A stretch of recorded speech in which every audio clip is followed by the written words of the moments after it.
여러분 반갑습니다. 오늘 수요 성경 공부 오신 여러분들 환영하고요. 잠시 기도하고 공부 시작하겠습니다. 하나님 아버지, 오늘도 저희들이 하나님 말씀 함께 공부하기 위해서 모였습니다. 말씀으로 은혜를 더해 주시옵소서. 예수님의 이름으로 기도하옵나이다. 아멘. 네, 오늘은 지난주에 이어서 고린도전서 말씀을 계속 공부하도록 하겠습니다. 고린도전서 6장 1절.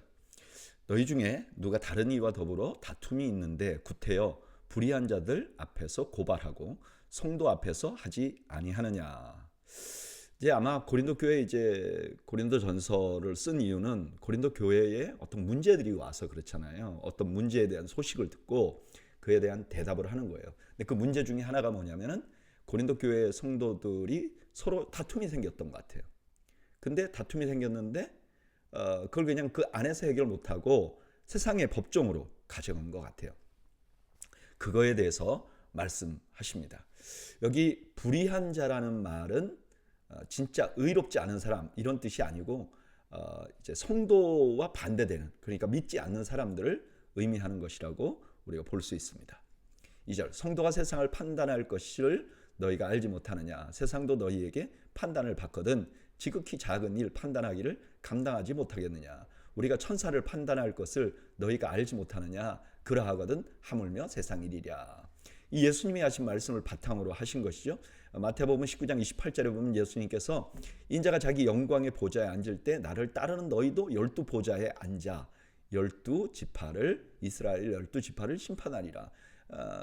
마지막 날 되면 성도들이 세상을 심판할 것이라는 말씀을 지금 하고 있는 거죠.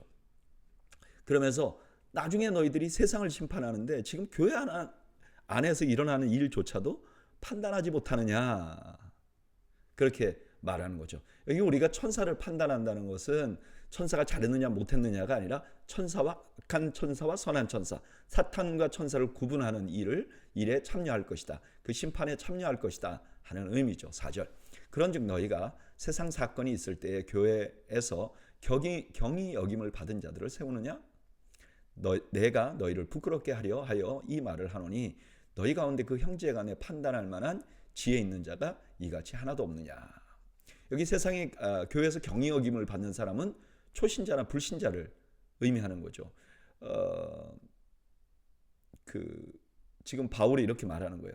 너희 고린도 교회의 사람들은 늘 지혜롭다고 말하는데 이 정도도 판단할 사람이 너희한테 없느냐라고 말씀하는 거죠. 6절. 형제가 형제와 더불어 고발할 뿐더러 믿지 아니하는 자들 앞에서 하느냐. 너희가 피차 고발함으로 너희 가운데 이미 뚜렷한 허물이 있나니 차라리 불의를 당하는 것이 낫지 아니하며 차라리 속는 것이 낫지 아니하냐.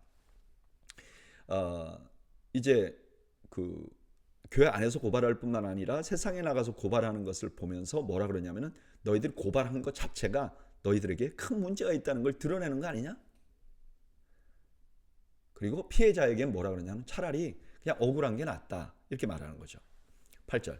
너희는 불의를 행하고 속이는구나. 그는 너희 형제로다. 불의한 자가 하나님의 나라를 유업으로 받지 못할 줄을 알지 못하느냐. 미혹을 받지 말라. 음행하는 자나 우상 숭배하는 자나 간음하는 자나 탐색하는 자나 남색하는 자나 도적이나 탐욕을 부리는 자나 술 취하는 자나 모욕하는 자나 속여 빼앗은 자들은 하나님 나라를 유업으로 받지 못하리라. 이제 형제를 고소하는 사람들에게 말합니다. 너희가 고소하는 것 자체가 불의를 행하는 것이다. 근데 10가지 불의를 쭉 말하면서 이런 불의를 행한 사람들은 하나님 나라의 유업을 받지 못하지 않느냐? 그러니까 너가 지금 고소하는 것도 똑같은 이 중에 하나, 불의한 것 중에 하나다라고 말하는 거죠. 11절. 너희 중에 이와 같은 자들이 있더니 주 예수 그리스도의 이름과 우리 하나님의 성령 안에서 씻음과 거룩함과 의롭다 하심을 받았느니라.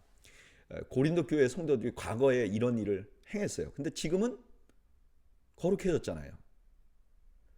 이 말을 하는 거죠. 근데 이 말씀 안에는 무슨 뜻이 있어요?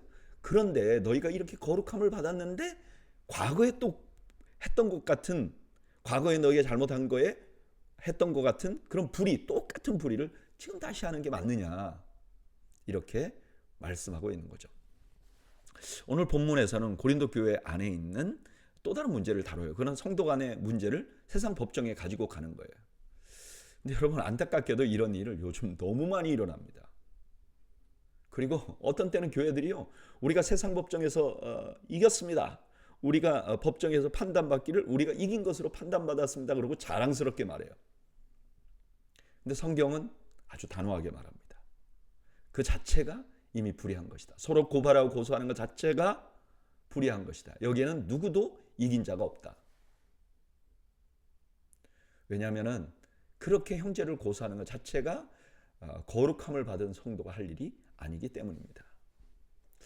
저는 이 말씀 묵상하면서 억울함에 대한 생각을 좀 해봐요. 왜 이들이 서로 고소했을까? 아마 억울해서 고소하지 않았을까요? 사실 억울하다는 거 이거 참 참기 어려운 일입니다. 그런데 오늘 본문에서 뭐라 그러냐? 차라리 불의를 당하는 것이 낫다. 차라리 속는 것이 낫다. 법정에 가서 싸워서 이기는 것보다 더 중요한 게 차라리 억울한 게 그것보다 낫다는 거예요. 여러분, 우리는 억울한 것이 모든 것을 덮어주는 의라고 생각하는 경우가 많아요. 나는 억울해서 그랬어. 저 사람이 나 때렸는데 내가 억울해서 나도 때렸어. 그러나 여러분, 억울한 것이 모든 것을 덮는 정의는 아니에요. 오늘 성경은 뭐래요? 네 억울함을 푸는 것보다 차라리 죄를 짓지 않는 것이 낫다는 거예요.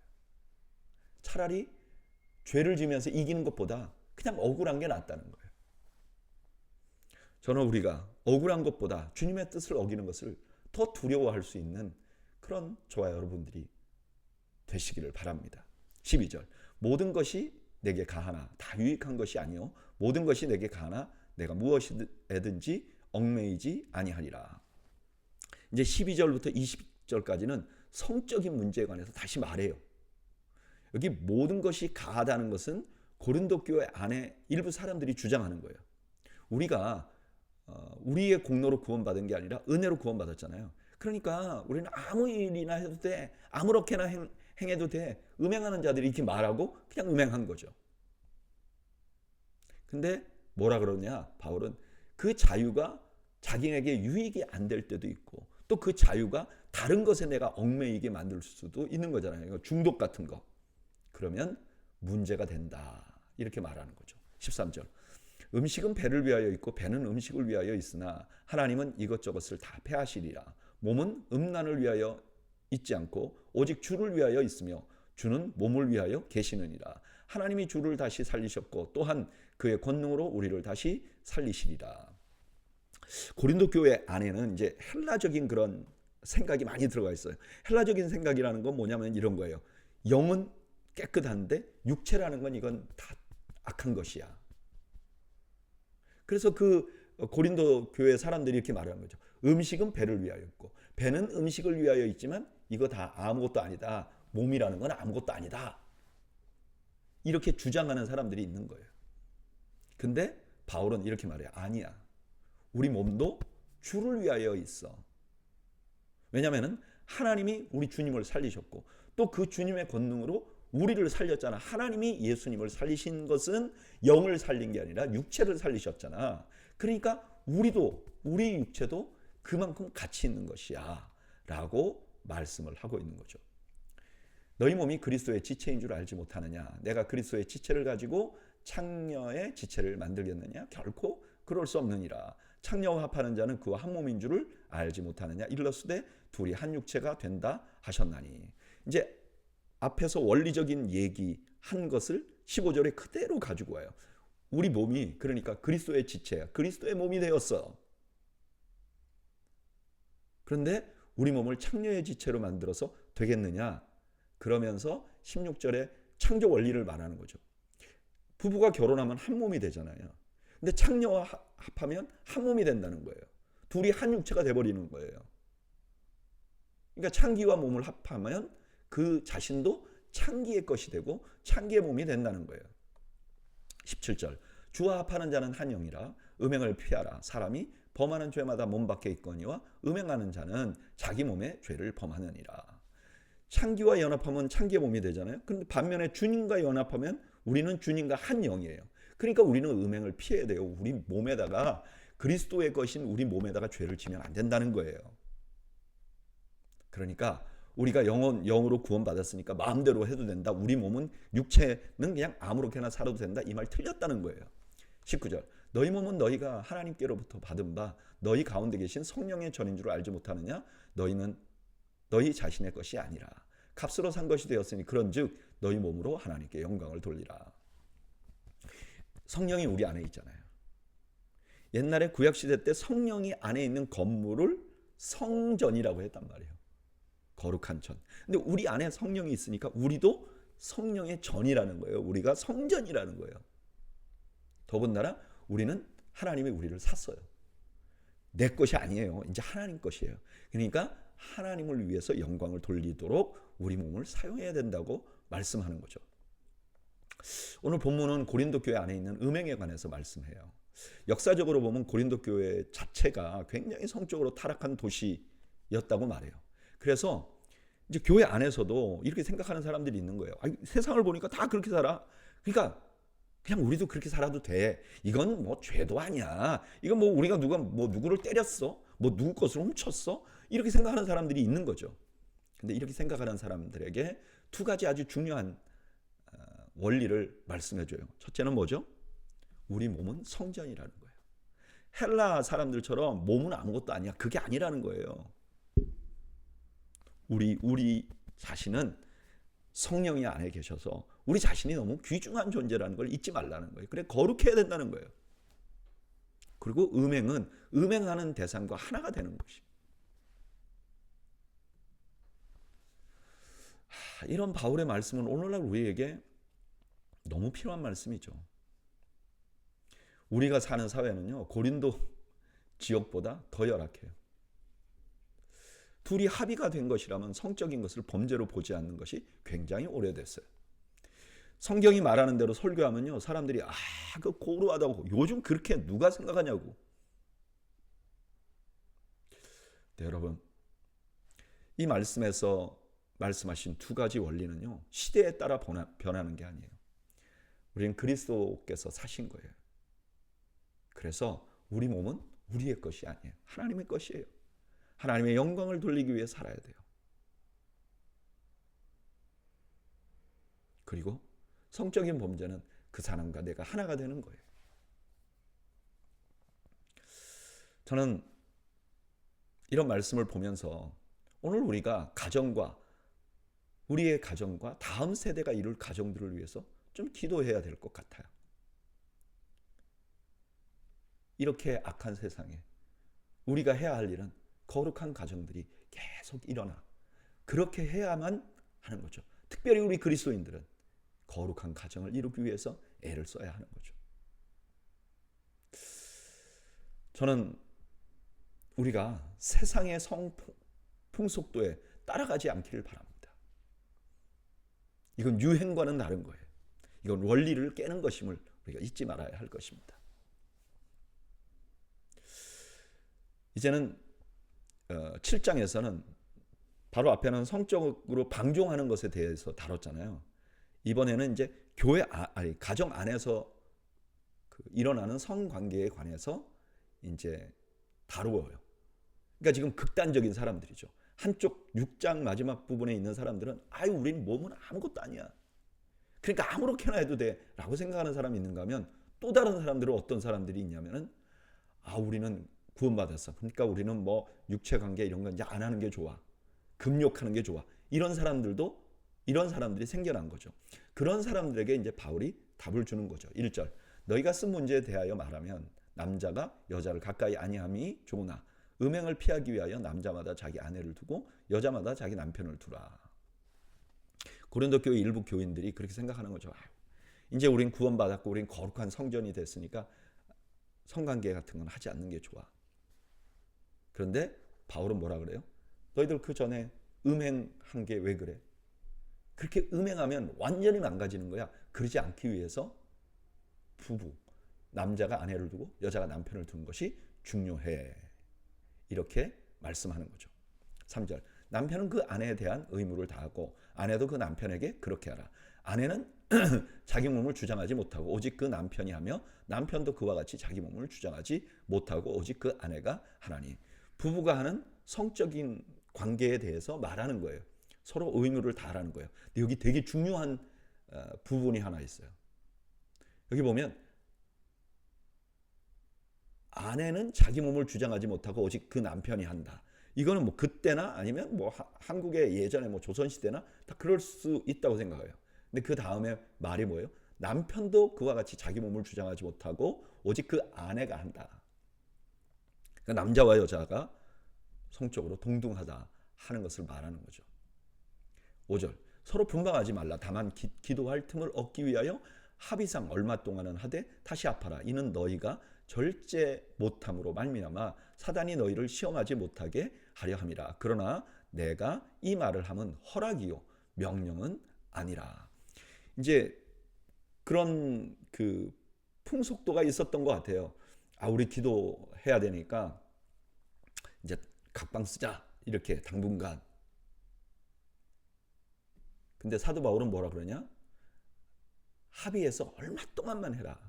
그러나 그걸 계속 가져가면 안 된다. 그렇게 하라고 하는 거, 얼마 동안 분방하는 건 내가 그냥 허락하는 거지. 너희가 그렇게 원하니까. 그러나 그렇게 꼭 하라는 건 아니다. 기도하기 위해서 분방하고 그렇게 하지 말라 하는 얘기를 하는 거죠. 7절 나는 모든 사람이 나와 같기를 원하노라. 그러나 각각 하나님께 받은 자기 은사가 있으니 이 사람은 이러하고 저 사람은 저러하니라. 내가 결혼하지 아니한 자들과 과부들에게 이르노니 나와 같이 그냥 지내는 것이 좋으니라. 만일 절제할 수 없거든 결혼하라. 정욕이 불같이 타는 것보다 결혼하는 것이 나으니라. 지금 7절에 나는 모든 사람이 나와 같기를 원하노라 하는 이 말은 그냥 진짜 모든 사람들에게 하는 말이 아니고 미혼이나 혹은 사별한 사람들에게 권하는 말씀이에요. 아직 미혼자들과 또 사별한 사람이 있어요. 근데 결혼하려고 막 애를 써서 꼭 그렇게 해야 된다는 건 아니라는 거예요. 어떤 사람들은 자기와 같이 그렇게 미혼의 은사를 받은 사람도 있다는 거예요. 그리고 사별한 분들도 마찬가지예요. 그냥 좋은 것은 자기와 같이 그냥 지내는 게 좋지만 그러나 결혼해도 재혼해도 문제가 없다는 거예요. 오히려 그것이 성적인 범죄로부터 우리를 지키는 그런 좋은 도구가 될 수 있다고 말하는 거죠. 10절 결혼한 자들에게 내가 명하노니 명하는 자는 내가 아니요 주시라. 여자는 남편에게서 갈라서지 말고 만일 갈라섰으면 그대로 지내든지 다시 남편과 화합하든지 하라. 남편도 아내를 버리지 말라. 이미 결혼한 사람은 신앙적인 이유 때문에 갈라지지 말라는 거예요. 그리고 이미 갈라졌으면 그냥 그대로 지내든지 이전 남편과 화합하라고 말하는 거죠. 12절 그 나머지 사람들에게 내가 말하노니 이는 주의 명령이 아니라 만일 어떤 형제에게 믿지 아니하는 아내가 있어 남편과 함께 살기를 좋아하거든 그를 버리지 말며 어떤 여자에게 믿지 아니하는 남편이 있어 아내와 함께 살기를 좋아하거든 그 남편을 버리지 말라. 믿지 아니하는 남편이 아내로 말미암아 거룩하게 되고 믿지 아니하는 아내가 남편으로 말미암아 거룩하게 되나니 그렇지 아니하면 너희 자녀도 깨끗하지 못하니라. 그러나 이제 거룩하니라. 이미 불신자와 결혼했어요. 그런데 이 사람 믿게 됐어요. 믿게 됐는데 상대방이 믿는 너 문제없어. 난 결혼을 유지할 거야. 예를 들면 이런 거죠. 유대인이라고 말하면 유대인들끼리 만약에 결혼을 했는데 어떤 사람이 예수님을 믿었어요. 그럼 유대인들에게는 이건 굉장히 큰 일이에요. 출교시켜야 되고 이 사람과 이혼해야 돼요. 만약에 그런 상황이 생겼는데 상대방이 그냥 괜찮다고 생각하는 거예요. 그러면 그냥 유지하라는 거예요. 그러면서 저 사람도 나와 같이 거룩하게 되도록 애를 쓰라는 말씀을 하는 거죠. 15절 혹 믿지 아니하는 자가 갈리거든 갈리게 하라. 형제나 자매나 이런 일에 구애될 것이 없느니라. 그러나 하나님은 화평 중에서 너희를 부르셨느니라. 아내된 자여 내가 남편을 구원할지 어찌 알 수 있으며 남편 된 자여 내가 내 아내를 구원할지 어찌 알 수 있으리요. 근데 이제 반대로 그 상대방 배우자가 못 살겠다고 그러는 거예요. 근데 이거를 오늘날 같이 무슨 뭐 성격 차이 뭐 이런 걸로 보시면 안 돼요. 이건 굉장히 큰 일이에요. 그 뭐와 똑같으냐면은 뭐 비슷한 예를 찾기가 굉장히 어려운데 뭐 그 뭐 일제 시대 때 뭐 항일 투사 가정하고 그 친일파 가정하고 같이 갈 수 없는 거예요. 예수 믿는 거는 그만큼 그 사람들에게 꺼리는 일이었어요. 그래서 이제 그것 때문에 종교적인 이유로 이혼을 하자 하는 그런 일이 생기는 거죠. 그래서 이혼을 당하면 그걸 막을 수가 없잖아요. 그러니까 갈리게 되거든. 그렇게 당하거든. 뭐 어쩔 수 없다 그거는. 그러나 그렇게 하지 마라. 가능하다면 화평하고 믿지 않는 사람을 맞추어서 그 사람을 구원하려고 애를 쓰라라고 말씀하는 거죠. 17절.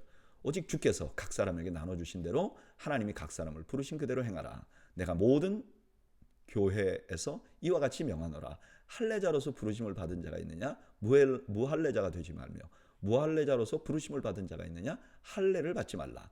할례를 받은 것도 아무것도 아니고 할례를 받지 아니하는 것도 아무것도 아니로되 오직 하나님의 계명을 지킬 따름이니라. 각 사람은 부르심을 받은 그 부르심 그대로 지내라. 이제 이 설명을 하면서 예를 하나 드는 거예요. 내가 이때까지 너희들에게 이렇게 했잖아. 할례 안 받은 사람들 그냥 그대로 있어. 할례 받은 사람들 그냥 그대로 있어. 그와 똑같이 결혼도 그렇다.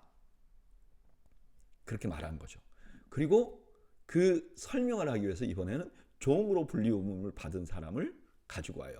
21절. 내가 종으로 있을 때 부르심을 받았느냐? 염려하지 말라. 그러나 내가 자유롭게 될 수 있거든. 그것을 이용하라. 주 안에서 부르심을 받은 자는 종이라도 주께 속한 자유인이요. 또 그와 같이 자유인으로 있을 때에 부르심을 받은 자들은 그리스도의 종이니라. 너희는 값으로 사신 것이니 사람의 종이 되지 말라. 이제 똑같이 그 결혼에 대한 신분을 설명하기 위해서 바울이 했던 말 하나는 할례, 그 다음에 두 번째는 종으로 있었을 때 종으로 있은 사람은 그냥 종으로 있어라. 그러나 자유인이 되려고 하면 그거 거절하지 말라. 왜냐? 자유인이나 종이나 다 똑같다. 그렇게 말하고 있는 거죠. 24절. 형제들아 너희는 각각 부르심을 받은 그대로 하나님과 함께 거하라. 내가 지금 결혼을 했느냐 안 했느냐 그것이 중요한 것이 아니라 너희들이 하나님께 어떻게 하고 하나님과 함께 거하는 것이 더 훨씬 중요하다고 말하는 거죠. 오늘 본문의 앞부분은 가정생활에 관한 여러 가지 경우를 설명을 해줘요. 원칙은 뭐예요? 신앙적인 이유로 이혼을 하거나 결혼을 하지 말라는 거예요. 신앙은 상황을 바꾸는 도구가 아니에요. 뒷부분에서는 마찬가지로 그 할례도 마찬가지고 그 다음에 종이나 자유자도 마찬가지다. 그러니까 결론은 뭐냐? 우리가 있는 그곳에서 하나님과 동행하라. 저는 이 말씀 묵상하면서 우리는 상대화해야 할 것은 절대화하고 절대화해야 할 것은 상대화하는 그런 문제가 있는 것 같아요. 중요한 건 뭐냐? 내가 어떤 상황에 있느냐가 중요하지 않다는 거예요. 중요한 것은 그 상황에서 내가 무엇을 목적으로 하고 있는가가 중요하다는 거예요. 내가 결혼을 했는지 아닌지가 중요한 게 아니라 내가 종인지 자유인인지가 중요한 게 아니라 중요한 건 내가 무엇을 위해 살고 있는가가 중요하다는 거예요. 다시 말하면 신앙을 나의 처지를 바꾸는 도구로 사용하지 말고 내가 있는 처지 안에서 신앙적으로 어떻게 살아야 하는지에 집중하라는 거예요. 내가 처한 처지에서 내가 결혼을 한 상황인가? 그럼 결혼한 상황에서 내가 어떻게 하나님께 영광을 돌릴까? 내가 미혼인가? 미혼인 상황에서 어떻게 하나님께 영광을 돌릴까? 이렇게 생각하면서 살라는 거예요. 참 이거 너무 중요하죠. 왜냐하면 너무나 많은 사람들이 신앙을 가지고 상황을 바꾸려고 해요. 미혼 때는요, 좋은 배우자를 만나게 해주십시오 기도를 하고 그게 목적인 것처럼 그래요. 그 좋은 배우자를 만났으면 둘이 함께 신앙생활 잘해야 되는데 둘이 행복한 것이 더 중요해지잖아요. 이게 잘못됐다는 거예요. 미혼 때는 미혼 때 하나님이 주신 그 은혜를 누리고 기혼자가 돼서 자녀들이 있고 그러면 그런 가정 안에서 하나님께 영광을 돌리면서 살아야 한다는 거죠. 저는 우리가 더 중요한 것에 집중하는 인생을 살기를 축복합니다.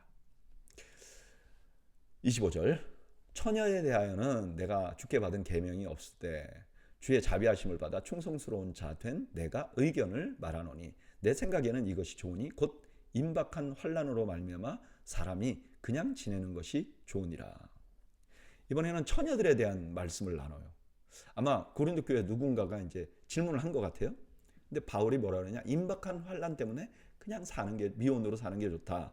여기 임박한 환난이라는 건 아마 종말론적 예수님이 금방 오시는 그런 환난이 아니라 아마도 이제 바울이 살던 시대의 환난이 지금 올 가능성이 있잖아요. 네로라든지 이런 사람들이 핍박을 할 수 있잖아요. 아니고 일반적으로도 계속 핍박을 받고 있었어요. 그런 걸 의미하는 거죠. 27절 내가 아내에게 매였느냐 노이기를 구하지 말며 아내에게서 노였느냐 아내를 구하지 말라. 그러나 장가가도 죄짓는 것이 아니요 처녀가 시집가도 죄짓는 것이 아니로되 이런 이들은 육신의 고난이 있으리니 나는 너희를 아끼노라. 결혼의 유무는 중요한 게 아니라는 거예요. 그보다 더 중요한 게 하나님께 영광을 돌리는 삶인데 다만 지금 고난이 있을 거니까 바울 입장에서는 참 고통스러운 세월을 만났는데 가정을 이루고 있으면 더 힘들 수도 있지 않겠느냐 그런 염려가 있다는 거죠. 29절 형제들아 내가 이 말을 하노니 그때가 단축하여진 고로 이후부터 안에 있는 자들은 없는 것 같이 하며 우는 자들은 울지 않는 자 같이 하며 기쁜 자들은 기쁘지 않는 자 같이 하며 매매하는 자들은 없는 자 같이 하며 세상 물건을 쓰는 자들은 다 쓰지 못하는 자 같이 하라. 이 세상의 외형은 지나감이니라. 이제 미혼자들에게 충고하는 도중에 잊지 말아야 될 게 하나 있다고 말해요. 그 뭐냐면은 이 세상이 영원하지 않다는 거예요. 그러니까 너희들이 지금 구하는 것이 영원한 것처럼 그러지 말라는 거예요. 세상은 영원하지 않다. 32절 너희가 염려 없기를 원하노라. 장가가지 않는 자는 주의 일을 염려하여 어찌하여야 주를 기쁘시게 할까 하되 장가간 자는 세상 일을 염려하여 어찌하여야 아내를 기쁘게 할까 하여 마음이 갈라지며 시집가지 않는 자와 처녀는 주의 일을 염려하여 몸과 영을 다 거룩하게 하려 하되 시집간 자는 세상 일을 염려하여 어찌하여야 남편을 기쁘게 할까 하느니라. 이게 지금 독신 생활의 장점을 말하는 거예요. 이건 무슨 뜻이냐? 지금 미혼이면 지금 그 상태를 유지하면서 살라고 말하는 거죠. 35절 내가 이렇게 말하면 너희의 유익을 위하며 너희에게 올무를 놓으려 함이 아니니 오직 너희로 하여금 이치에 합당하게 하여 흐트러짐이 없이 주를 섬기게 하려 함이라. 이렇게 말하는 바울이 말이 올무를 놓는다. 이건 무슨 뜻이죠? 결혼 못하게 하려고 하는 말이 아니라는 거예요. 아고 사도 바울이 저렇게 말하는 거 보니까 결혼하지 말라는 뜻 아니야? 그런 뜻이 아니라는 거예요. 유익하고 이치에 합당하게 주님을 섬기게 하려고 지금 이런다는 거예요. 그러니까 무슨 말이죠? 결혼을 하고도 주님을 잘 섬기게 하려고 이 말을 한다는 거예요. 36절 그러므로 만일 누가 자기의 약혼녀에 대한 행동이 합당하지 못한 줄로 생각할 때에 그 약혼녀의 홍기도 지나고 그같이 할 필요가 있거든 원하는 대로 하라. 그것은 죄 짓는 것이 아니니 그들로 결혼하게 하라. 그러나 그가 마음을 정하고 또 부득이한 일도 없고 자기 뜻대로 할 권리가 있어서 그 약혼녀를 그대로 두기로 하여도 잘하는 것이니라. 그러므로 결혼하는 자도 잘하였거니와 결혼하지 아니하는 자는 더 잘하는 것이니라. 이게 이제 36절, 30절, 38절은 과거에는 미혼 자녀에 대한 말씀으로 받아들이기도 했어요. 여기 해석에 조금 그런 논란이 좀 있긴 있어요. 근데 오늘 우리가 쓰는 성경 말씀은 뭐라고 말하냐면 약혼녀에 대해서 말해요. 왜냐하면 지금까지 이제 미혼인 사람들에 대해서 말했잖아요. 미혼인 사람들에게 뭐라 그랬죠? 그냥 있어도 되고 결혼해도 돼. 이렇게 말했잖아요. 근데 이제 어떤 사람이 약혼을 했어요. 어떤 사람과. 근데 이거 계속 이러니까 결혼 안 하고 있잖아요. 근데 이렇게 계속 지내면 상대방이 어때요? 결혼을 할 홍기도 놓치고 이 사람 낭패가 되잖아요. 그러니까 그러지 말고 결혼하라는 거예요. 해야 될 필요가 있으면. 근데 반대로 둘 다가 괜찮아. 그러면 그냥 둬도 된다는 거예요. 39절.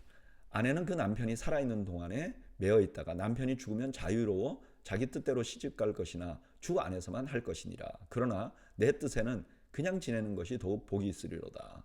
나도 또한 하나님의 영을 받은 줄로 생각하노라. 사별을 하면 재혼해도 되는데 꼭 믿는 사람들 안에서 하라. 그러나 그냥 지내도 괜찮다라고 말씀하는 거죠. 오늘 본문에는 처녀들에 대해서 어떻게 하는 것이 좋을지 먼저 말합니다. 그 핵심 원리는 뭐죠? 세상은 영원하지 않다는 거예요. 그러면서 독신 생활의 장점을 설명해요. 그리고 약혼을 한 사람에게 충고를 합니다. 뭐라고 충고했죠? 네. 세월이 지나서 그 사람에게 피해를 줄 것 같으면 결혼해도 좋고, 그러나 그냥 두어도 좋다. 둘만 합의가 된다면. 그리고 마지막에 재혼에 대해서도 말씀하세요. 지금 성경은요, 가정 안에서 일어날 수 있는 일을 매우 구체적으로 설명을 합니다. 지금 고린도전서 전체에서 이렇게 구체적인 예를 들어서 설명하는 것은 가정생활에 관한 것밖에 없어요. 여러분, 성경은요, 우리의 가정생활을 너무너무 중요시합니다. 우리의 교회 생활보다도 훨씬 더 많이, 우리의 사회생활보다도 훨씬 더 많이 가정생활에 대해서 강조해요.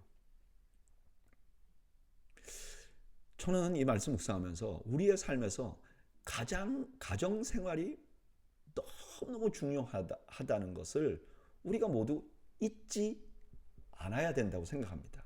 그런데 가정생활에 관해서 이렇게 중요하게 생각하는 만큼 가정생활에 대해서 준비하지 않고 훈련되지 않는 면이 굉장히 많은 거예요. 우리가 직장을 잡기 위해서 뭐 대학을 4년을 졸업하고 또 6년을 졸업하고 대학원을 가고 학위를 받고 그러잖아요. 어려서부터 학교에서 뭐 그런 거 다 배우잖아요. 사회생활하는 거. 근데 중요한 것은요, 가장 중요한 가정생활에 관해서 우리가 훈련이 너무 안 돼서 결혼을 한단 말이에요. 그러니까 여러 가지 문제가 생기는 거예요. 지금 고린도 교회 바울이 이렇게 말씀하는 거, 이거 그냥 간단한 원리로 설명해도 되는데 이분들이 준비가 안 돼 있는 거죠. 저는 그런 의미에서 우리가 가정생활을 위해서 더 많이 배우고 더 많이 훈련해야 된다고 생각합니다. 잘 모르니까 자꾸 문제가 생기는 경우가 너무너무 많은 거예요. 몇 년 전인 것 같아요. 제 아들이 그 수련회를 갔어요. 그 교회에서 수련회 갔는데, 그 수련회 가서 이제 여러 가지 강의를 들었는데, 그 강의 중에 이런 말씀을 들었다고 그래요. 결혼은 뭘 위해서 하는가? 우리가 서로 거룩하기 위해서 한다. 결혼의 목적이 거룩이다. 근데 이 아이가 그걸 듣고 머리가 탁 깨진 거예요. 아, 그렇구나. 결혼은 우리 엄마 아빠 같이 행복하게 살기 위해서, 혹은 결혼은 당연히 나이가 차서 하는 것, 이렇게 생각하고 살아왔는데, 아, 거룩이 목표라는 거? 그러고 나서 완전히 그 개념이 달라지는 거죠. 저는 우리가 더 많이 배워야 된다고 생각해요. 그래서 우리 교회에서 특별히 그 자녀들을 둔 부모님들에게는 자녀 양육 방법, 또 가정생활하는 걸 계속해서 세미나를 1년에 한 번씩은 해요. 저는 때때로 이런 일을 우리 청교인들이 좀 듣고 배우고 훈련해야 된다고 생각합니다. 왜냐하면 이게 너무너무 중요하기 때문에 그래요. 우리 인생에 너무 중요하기 때문에 그래요. 저는 오늘 수요 성경 공부 오신 여러분들이 가정에 대해서 더 많이 배우고 더 많이 얘기하고 더 훈련하는 지혜를 가지시기를 축복합니다. 8장 7장에서 남녀관계에 대한 대답을 하고 이제 8장에서 우상의 제물에 관한 이야기를 시작합니다. 1절, 우상의 제물에 대하여는 우리가 다 아는 지식이 있는 줄을 아나 지식은 교만하게 하며 사랑은 덕을 세우나니. 이제 그 고린도 교회 우상 제물을 먹는 일이 문제가 생겼던 것 같아요. 이거 옛날에 저 어렸을 때는 지금 다니는 교회에서도, 제가 어려서 다녔던 교회에서도 이게 조금 하나의 문제였어요. 왜냐하면 옛날에 뭐 제사나 고사나 옆에 집들이 하면 뭐 차를 사면 고사 지내잖아요. 그럼 음식을 나눠주는데 이거 먹어도 되느냐 막 그러면서 중고등학생 때 질문을 한 적이 있는 것 같아요. 근데 고린도 교회는 훨씬 더 했겠죠. 그런 질문이 생긴 거예요. 그런데 사실 이분들은 다 알아요. 뭘 아느냐? 다음번에 나오지만 이분들은 우상 제물에 관해서 이게 아무것도 아니라는 걸 다 알아요. 그런데 바울이 이렇게 말하는 거죠. 그런 지식은 내가 다 안다는 건 때때로 우리를 교만하게 만들 수 있어. 근데 사랑이 사실 덕을 세우는 거야 라고 말씀을 합니다. 2절, 만일 누구든지 무엇을 아는 줄로 생각하면 아직도 마땅히 알 것을 알지 못하는 것이요, 또 누구든지 하나님을 사랑하면 그 사람은 하나님도 알아주시느니라. 잘 봐. 지식과 사랑이 어떤 관계인지. 지식은 내가 뭐 알아. 그럼 그게 아는 게 아니라 아직 모르는 거야. 근데 봐봐. 사랑이 얼마나 중요해. 내가 하나님을 사랑하면 하나님께서 그 사랑하는 걸 알아줄 정도로 귀한 거 아니야. 그러니까 뭐가 중요해? 지식이 중요해? 사랑이 중요해? 사랑이 중요하다는 거예요. 4절, 그러므로 우상의 제물을 먹는 일에 대하여는 우리가 우상은 세상에 아무것도 아니며 또한 하나님 한 분밖에 없는 줄 아노라. 비록 하늘에나 땅에나 신이라 불리는 자가 있어 많은 신과 많은 주가 있으나 그러나 우리에게는 한 하나님 곧 아버지가 계시니 만물이 그에게서 났고 우리도 그를 위하여 있고 또 한 주 예수 그리스도께서 계시니 만물이 그로 말미암고 우리도 그로 말미암아 있느니라. 우상은 아무것도 아니다. 하나님만이 살아계신 참 하나님이다. 이게 지식이죠. 7절, 그러나 이 지식은 모든 사람에게 있는 것이 아니므로 어떤 이들은 지금까지 우상에 대한 습관이 있어 우상의 제물로 알고 먹는 거로 그들의 양심이 약하여지고 더러워지느니라. 음식은 우리를 하나님 앞에 내세우지 못하나니 우리가 먹지 않는다고 해서 더 못 사는 것도 아니요 먹는다고 해서 더 잘 사는 것도 아니니라. 근데 고린도 교회에서는 이런 지식이 없는 사람들이 있어요. 그래서 우상에 대해서 이게 약간 저게 무슨 내가 이렇게 하면 저게 벌을 받을 수 있지 않을까, 저 우상이 나에게 그 재앙을 내리지 않을까, 이런 두려운 마음이 있는 거예요. 그런 두려운 마음을 가지고 과거의 습관같이 그런 두려운 마음이 있으니까 이거 어떻게 할까, 그리고 과거의 습관같이 뭘 하는 거예요. 뭐 우리나라로 말하면 뭐 고시래, 그리고 뭐 음식을 어디다 던지든지 아니면 뭐 돼지머리 절을 하든지 막 이렇게 하는 사람들이 있는 거예요. 그러니까 이 사람들이 양심이 약해지죠. 마음에 꺼리낌이 생기는 거예요. 9절, 그러니까 이런 일이 생기니까 너희의 자유가 믿음이 약한 자들에게 걸려 넘어지는 것게 하는 것이 되지 않도록 조심하라. 지식 있는 내가 우상의 집에 앉아 먹는 것을 누구든지 보면 그 믿음이 약한 자들의 양심이 담력을 얻어 우상의 제물을 먹게 되지 않겠느냐. 우리는 아무것도 아니라고 생각하고 막 우상의 제물을 먹었는데 믿음 약한 사람들, 그걸 모르는 사람들이 볼 때는 저분 우리 교회 목사님인데 저렇게 하네? 그러니까 나도 우상 숭배해도 되는 거 아니야? 이렇게 할 수 있다는 거예요. 그러니까 조심하라는 거예요. 지금 뭘 말하는 거죠? 지식과 사랑에 대해서 말하는 거예요. 11절, 그러면 내 지식으로 그 믿음이 약한 자가 멸망하나니 그는 그리스도께서 위하여 죽으신 형제라. 이같이 너희가 형제에게 죄를 지어 그 약한 양심을 상하게 하는 것이 곧 그리스도에게 죄를 짓는 것이니라. 그러므로 만일 음식이 내 형제를 실족한다면 나는 영원히 고기를 먹지 아니하여 내 형제를 실족하지 않게 하리라. 지식이 다른 형제를 실족하게 하면 그건 하나님께 죄를 짓는 것이라. 그래서 바울은 이 일을 방지하기 위해서 아예 고기를 먹지 않겠다. 오늘 본문을 통해 보면 우상에 제사한 음식을 먹는 문제가 고린도 교회에 있었던 것 같아요. 원칙적으로 우상은 아무것도 아닙니다. 그래서 어떤 음식을 먹었다고 죄가 되지 않아요. 그러나 내가 막 거기 가서 먹는 것을 보면서 믿음이 약한 사람들이 저 사람이 저거 우상 숭배를 했나? 이렇게 생각할 수도 있고 저거 먹어도 되네?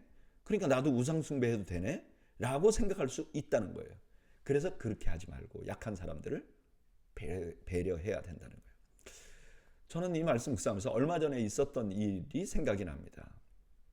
이미 제가 수요 성경 공부 때 한번 말씀드린 적이 있는데, 얼마 전에 여기 한 이세 목사님이 자기 교회 장로님을 세우면서 약간 어떻게 하는 게 좋을지 지혜가 필요해서 저에게 전화를 했어요. 그러면서 이렇게 말했어요. 목사님, 우리 교단은 술을 먹는 거에 대해서 뭐 크게 금지하지 않습니다. 근데 이제 장로님들을 임직하려고 하니까 이 술에 대해서 어떻게 가르치는 것이 좋을까요? 어떻게 제안을 드리는 게 좋을까요? 이렇게 조언을 구했어요. 저는 이렇게 대답을 했어요. 그 장로님들이 뭐 가정에서 집 안에서 뭐 고기를 먹거나 아니면 뭐 음식을 먹거나 하면서 뭐 샴페인이나 와인을 마시는 거, 그것까지 금하시오. 이걸 교회가 공적으로 가르칠 필요는 없을 것 같다. 교회가 공적으로 그렇게 하지 마시오라고 말할 필요는 없을 것 같다. 그러나 장로로 세워진다면 적어도 공적인 자리에서는 하지 않는 게 좋을 것 같다. 그리고 그 장로님들 중에 혹시 술 취해서 실수를 한 적이 한 번이라도 있다면 그분에게는 아예 금하는 게 더 좋겠다. 여러분, 왜 제가 이렇게 말씀드렸냐면 그 음식 자체가 뭐가 문제가 되는 건 아니죠. 그게 뭐 건강을 위해서 안 먹는 거지. 그게 뭐 독이 되는 건 아니죠. 그게 죄가 되는 건 아니죠. 근데 그 음식을 먹는 것이 누군가를 실족하게 하는 거라면 금하는 게 좋겠죠. 이거는 단순히 음식에 대한 말씀이 아닌 것 같아요. 삶의 자세에 대해서 말하는 것 같아요. 신앙생활 하다 보면 우리가 자유를 누리잖아요. 뭐든지 자유롭게 할 수 있잖아요. 그러나 이 나의 자유가 다른 형제를 실족하게 하려고 하면 조심해야 된다는 거예요. 나는 너무나 자연스럽게 뭔가 아무 문제 없이 했는데 그게 어떤 분에게는 큰 저 왜 저러지? 그렇게 된다면 그게 죄가 된다는 거예요, 나에게. 그래서 우리가 조심해야 된다는 거예요. 특별히 교회 안에서 직분자가 되면 더 조심해야 돼요. 왜냐하면 사람들은요, 직분자를 늘 봅니다. 성도들은요, 직분자들을 뽑아만 놓는 게 아니에요. 늘 관찰해요. 그래서 우리가 옳은 일, 특별히 나쁜 일이 아니라도 누군가에게 장애가 된다든가 마음에 꺼리낌이 되면 하지 않을 수 있는 지혜를 소유해야 될 줄로 압니다. 9장, 내가 자유인이 아니냐 사도가 아니냐 예수 우리 주를 보지 못하였느냐 주 안에서 행한 나의 일이 너희가 아니냐 다른 사람들에게는 내가 사도가 아닐지라도 너희에게는 사도이니 나의 사도됨을 주 안에서 인친 것이 너희라. 이게 사도 바울의 글을 보면요 참 기가 막혀요. 지금 방금 음식에 대한 얘기를 했잖아요. 근데 거기서 뭐에 대한 얘기를 하냐면 자유에 대해서 얘기를 했어요. 그리고 그 자유를 다른 사람들을 위해서 이렇게 절제하는 것에 대해서 얘기했잖아요. 근데 주제는 바뀌었어요. 지금 주제가 거기는 음식에 대한 얘기, 여기는 고린도 교회 사람들 중에서 사도 바울을 보고 저 사람은 사도가 아니야. 왜냐? 저 사람 봐봐. 사례비도 안 받잖아. 그 저게 뭔가 캥기는 게 있어. 뭔가 정당한 사도가 아닐 거야. 다른 사도는 다 사례비 받는데 저는 왜 안 받아? 이렇게 말한 사람이 있었던 거예요. 근데 지금 사도 바울이 그 절제하는 것을 가지고 다시 사도에 대한 주제를 설명하기 시작해요. 먼저 이렇게 얘기합니다. 자기는 자유인이에요. 그러니까 뭐든지 할 수 있어요. 그리고 사도예요.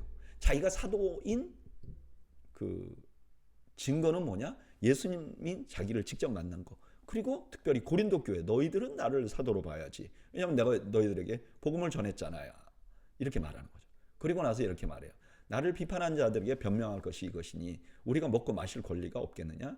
우리가 다른 사도들과 주의 형제들과 게바와 같이 믿음에 자매된 아내를 데리고 다닐 권리가 없겠느냐? 어찌 나와 바나바만 일하지 아니할 권리가 없겠느냐? 바울이 자유자요 사도임으로 권리가 있어요. 무슨 권리? 먹고 마실 권리, 그 다음에 아내를 데리고 다닐 권리, 그리고 일하지 않을 권리가 있다는 거예요. 7절, 누가 자기 비용으로 군복무를 하겠느냐? 누가 포도를 심고 그 열매를 먹지 않겠느냐? 누가 양떼를 가르치고 그 양떼를 기르고 그 양떼의 젖을 먹지 않겠느냐? 내가 사람의 예대로 이것을 말하였느냐? 율법도 이것을 말하지 아니하느냐? 모세의 율법에 곡식을 밟아 떠는 소에게 망을 씌우지 말라 기록하였으니 하나님께서 어찌 소들을 위하여 염려하심이냐? 오로지 우리를 위하여 말씀하심이 아니냐? 과연 우리를 위하여 기록된 것이니 밭 가는 자는 소망을 가지고 갈며 곡식 떠는 자는 함께 얻을 소망을 가지고 떠는 것이라. 얘를 뭐라고 되냐면 군인들이 다 당연히 국가에서 군인 일하는 걸 주잖아요. 경비를. 누가 자기 돈 갖고 복무하겠느냐는 거예요. 그리고 농부가 그리고 목자가 양을 기르면서 또 농사를 지면서 그거 안 먹으려고 하겠느냐는 거예요. 심지어 율법에서도 소들을 위하여 망을 씌우지 말라 그랬는데 그게 소 위에서 한 말이겠느냐는 거예요. 사람 위해서 한 말이지. 그러니까 자기가 그러니까 복음을 전함으로 그 전함을 받은 사람들에게 사례비를 받는 것이 당연하고 자기 권리라는 거예요. 뭔가 문제가 있어서 안 받는 게 아니고.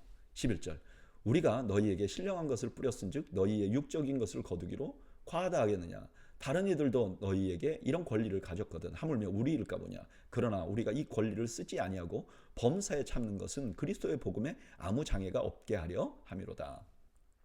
바울이 고린도 교회에 준 건 뭐죠? 신령한 거예요. 영적인 거예요. 근데 너희들이 물질로 나에게 공급을 하는 게 이게 뭐가 내가 과하게 받는 거냐. 왜냐면 그 당시 사람들은 영적인 건 너무 중요한 거고 또 육적인 것은 아무것도 아니라는 생각을 갖고 있기 때문에 그렇게 말하는 거예요. 그러면서 이렇게 말해요. 내가 너희들 나 이후에 온 사도들도 또 선생들도 너희들이 다 물질로 공급했잖아. 그 사람들 다 받았잖아. 근데 내가 못 받겠어. 내가 처음 너희들에게 복음 전한 사람인데 이렇게 말하는 거죠. 그런데 이렇게 받을 수 있는데 내가 안 받는 이유는 내가 스스로 장애가 없게 하려고 하는 거야. 13절 성전의 일을 하는 이들은 성전에서 나는 것을 먹으며 제단에서 섬기는 자들은 제단과 함께 나누는 것을 너희가 알지 못하느냐. 이와 같이 주께서도 복음을 전하는 자들이 복음으로 말미암아 살리라 명하셨느니라. 구약시대 때 성전에서 일하는 사람들이 성전 제물을 먹었잖아요. 특별히 제사 중에서 어떤 제사는 제물을 하나님께 제사하고 그 다음에 나누어서 제사장들이 먹었다고요. 그러니까 대가를 받는 게 당연한 거예요. 그리고 심지어 예수님도 대가를 받으라고 말씀하셨다는 거예요.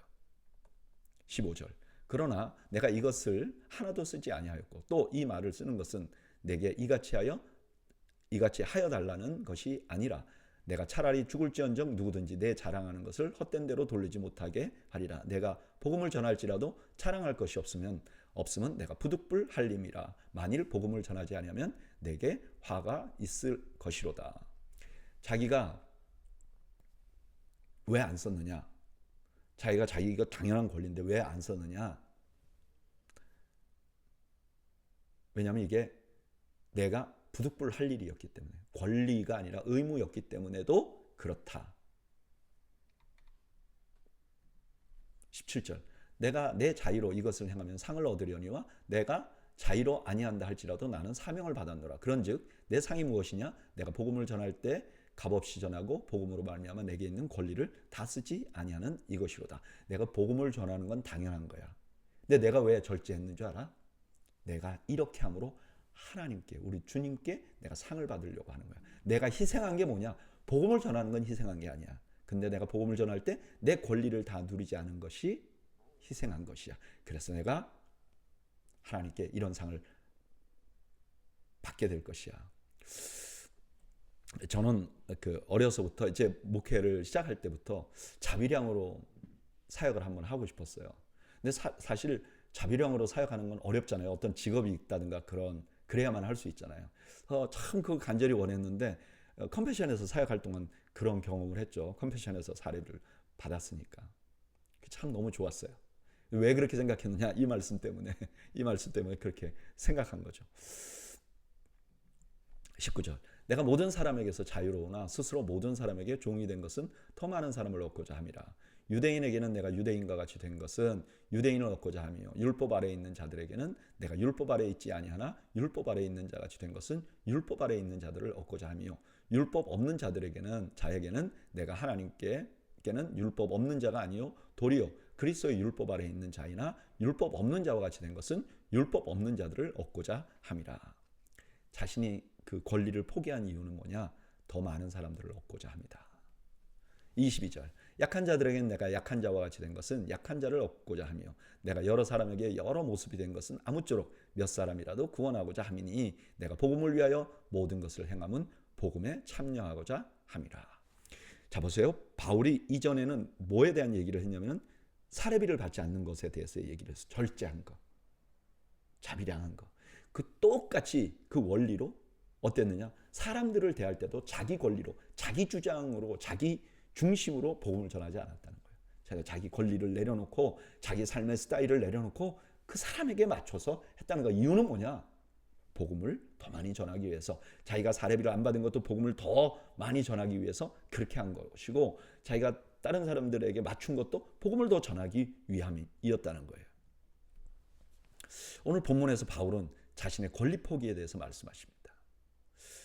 아마도 고린도 교회에서는 바울이 사례비를 받지 않고 자비랑하는 것을 보고 바울이 진짜 사도가 아니라고 하는 자들이 있었던 것 같아요. 근데 바울은 다른 사람들은 몰라도 고린도 교회는 그렇게 하면 안 된다는 거예요. 그러면서 바울이 자기가 권리를 포기하고 사역한 이유를 설명해요. 그 핵심에는 뭐가 있느냐? 바로 복음을 위해서예요. 저는 이 말씀 묵상하면서 권리 포기에 대한 생각을 다시 하게 됩니다. 여러분, 권리를 포기하지 않고는 어떤 주님의 사역도 이루어질 수 없어요. 제가 목회를 하면서 많은 선배 목사님들, 후배 목사님들을 보면요, 자기가 챙길 거 다 챙기면서 사역이 잘 되는 사람 없어요. 포기해야 될 게 있는 거죠. 포기해야 돼, 해야지 열매가 생기는 거예요. 권리를, 자기 권리를 찾고 내가 무엇을 받아야 되고 내가 무엇을 누려야 하고 자기 권리를 계속 찾는 사람들에게는 열매가 나타나지 않습니다. 여러분, 우리가 교회 사역도 마찬가지예요. 소그룹 리더 한번 하시는 분들이 있잖아요. 지금 오늘 수요 성경 공부 오신 분들, 소그룹 리더가 자기 권리 다 찾으면 소그룹이 됩니까? 안 되죠. 가정생활에도 마찬가지예요. 부부간에도 마찬가지예요. 내가 생각하는 권리만 생각하면요, 행복한 가정이 생기지 않아요. 자녀들을 키울 때도 마찬가지잖아요. 여러분, 권리를 포기하지 않으면 열매가 생기지 않는 겁니다. 어떤 영역에서든지 마찬가지입니다. 저는 여러분들이 권리를 포기하고 더 큰 것을 얻는 지혜를 얻으시기를 주님의 이름으로 축복합니다. 24절, 운동장에서 다름질을 하는 자들이 다 달릴지라도 오직 상을 받는 사람은 한 사람인 줄을 너희가 알지 못하느냐. 너희도 상을 받도록 이와 같이 다름질하라. 이기기를 다투는 자마다 모든 일에 절제하나니 그들은 썩을 승리자의 관을 얻고자 하되 우리는 썩지 아니할 것을 얻고자 하노라. 운동장에서 갑자기 이제 달리게 하는 사람의 예를 들고요. 달리는 사람들이 한 명만 상을 받으니까 모두가 다 막 최선을 다해서 달리지 않느냐. 그럴 때 선수들은 절제한다. 그거 달리기 위해서 1등 하려고도 절제하는데 우리 영생의 그 영원한 상을 받으려고 하는 우리가 절제해야지. 26절, 그러므로 나는 다름질하기를 향방 없는 것 같이 아니하고 싸우기를 허공을 치는 것 같이 아니하며 내가 내 몸을 쳐 복종하게 함은 내가 남에게 전파한 후에 도리어 버림을 당할까 두려워함이로다. 자기가 그렇게 절제하는 이유가 뭐냐? 자기가 막 성공하면 방종하게 되잖아요. 그래서 자기가 버림을 받을까 두려워했다는 거예요. 1절, 형제들아 나는 너희가 알지 못하기를 원하지 아니하노니 우리 조상들이 다 구름 아래 있고 바다 가운데로 지나며 모세에게 속한 다 구름과 바다에서 세례를 받고 다 신령한 음식을 먹었으며 다 신령한 음료를 마셨으며 이는 그들을 따르는 신령한 반석으로부터 마셨음에 그 반석은 곧 그리스도시니라. 그러나 그들의 다수를 하나님이 기뻐하지 아니하셨으므로 그들이 광야에서 멸망을 받았느니라. 조금 아까 했던 말씀의 연장선상이에요. 내가 버림을 받지 않기를 원하노라. 그럼 진짜 버리십니까? 네, 버려요. 광야의 이스라엘 보세요. 순종하지 않고 버림받은 예가 있지 않는가요? 라고 말해요. 6절, 이러한 일들은 우리의 본보기가 되어 우리로 하여금 그들이 악을 즐겨한 것 같이 즐겨하는 자가 되지 않게 하려 함이니 그들 가운데 어떤 사람들과 같이 너희는 우상 숭배하는 자가 되지 말라. 기록된 바 백성이 앉아서 먹고 마시며 일어나서 뛰논다 함과 같으니라. 그 구약의 일들은 본보기라는 거예요. 그러니까 악을 즐겨하면 버림받을 수 있다. 그러면서 첫 번째 한 것이 우상 숭배 한 거죠. 우상 숭배하는 자들 다 죽게 됐지 않느냐. 그 다음에 8절부터 보면 그들 중에 어떤 사람은 음행을 하다가 하루에 23,000명이 죽었나니 우리는 그들과 같이 행음하지 말자. 그들 가운데 어떤 이들은 주를 시험하다가 뱀에게 멸망하였나니 우리는 그들과 같이 시험하지 말자. 그들 가운데 어떤 이들은 원망하다가 멸망시키는 자에게 멸망하였나니 너희는 그들과 같이 원망하지 말라. 그러니까 음행과 주를 시험함 원망하는 자들이 버림받았어요. 그러니까 너희도 그렇게 하면 버림받을 수 있다라고 말하는 거죠. 11절. 그들에게 일어난 이런 일들은 본보기가 되고 또한 말세를 만난 우리를 깨우치기를 위하여 기록되었느니라. 그런즉 선줄로 생각하는 자는 넘어질까 조심하라. 선줄로 생각하는 사람들은 어떤 사람들이죠? 네, 난 다 됐어. 내가 어떻게 버림받다? 난 믿었어. 확실해. 그러니까 나 아무렇게나 살아도 돼? 그러면 안 된다는 거예요. 자기 마음대로 살다 보면 어느 순간에 자기도 모르게 타락한 사람이 된다는 거예요. 그럼 뭐가 문제죠? 그럼 우리가 얼마만큼 조심해야지 될까요? 얼마만큼 조심해야 안전할까요? 정말 우리 스스로는 안전하게 할 수 없죠. 그러니까 13절에 이렇게 말하는 겁니다. 사람이 감당할 시험 밖에는 너희가 당할 것이 없나니 오직 하나님은 미쁘사 너희가 감당하지 못할 시험 당함을 허락하지 아니하시고 시험 당할 즈음에 또한 피할 길을 내사 너희로 능히 감당하게 하시느니라. 우리는 다 조심할 수 없어요. 근데 하나님께서 우리가 감당하지 못할 만큼 시험 들지 않게 하고 또 만약에 우리가 감당하지 못할 일이 생기면 피할 길을 내어주신다는 거예요. 그 하나님이 우리의 소망이라는 거예요.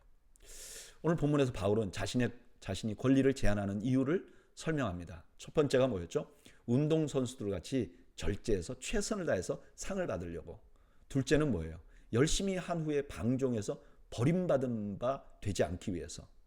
사역은 성공적으로 했지만 방탕하여 버림받을 수 있기 때문에. 그러면서 출애굽 시기에 조상들의 예를 듭니다. 상을 받기 위하여, 버림받지 않기 위해. 이런 이유로 우리는 항상 조심하며 살아야 하는 거죠. 그러나 우리가 아무리 조심해도 완전할 수는 없어요. 그래서 우리로 능히 감당하게 하시는 하나님의 은혜가 필요한 거죠. 저는 이 말씀 묵상하면서 두 가지의 균형을 생각해 봅니다. 첫째는 우리가 최선을 다해서 조심하는 거예요. 또 하나는 하나님을 신뢰하는 거예요. 근데 이 두 가지가 균형을 갖고 있어야 돼요. 내가 최선을 다해서 조심하면서 그러나 내 힘에 의지하는 것이 아니라 하나님을 신뢰하는 것. 이게 올바른 거예요. 근데 반대로 나는 아무것도 안 하면서 하나님이 다 하기를 바라는 거. 이게 큰일 날 일이에요. 저같이 은혜나 십자가를 강조하는 사람들 빠질 수 있는 아주 큰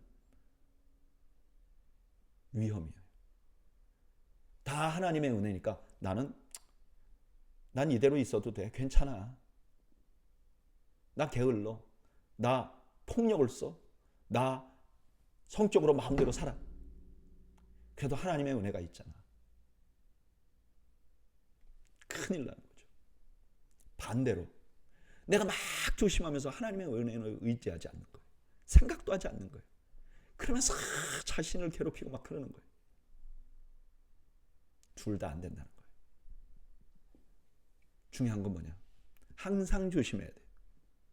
그러나 나를 신뢰하지 않고 하나님만을 의지하는 거죠. 궁극적으로는 저는 오늘 수요 성경 공부 나오시는 여러분들이 이 두 가지의 균형을 잘 잡아가시는 축복이 있기를 바라요. 최선을 다해서 우리가 절제하며 살지만 그러나 궁극적으로는 하나님의 은혜를 의지하는 지혜를 소유하시기를 주님의 이름으로 축복합니다. 기도하겠습니다. 하나님, 오늘 저희가 여러 가지 말씀에 대해서 여러 가지 경우에 대해서 바울이 주신 말씀을 함께 묵상했습니다.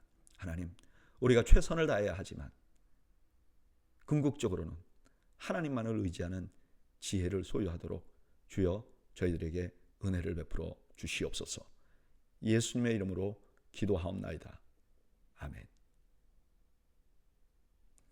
이상으로 오늘 수요 성경 공부를 모두 마쳤습니다. 여러분들 가정에 주께서 주시는 평강이 함께 하시기를 주님의 이름으로 축원합니다. 감사합니다.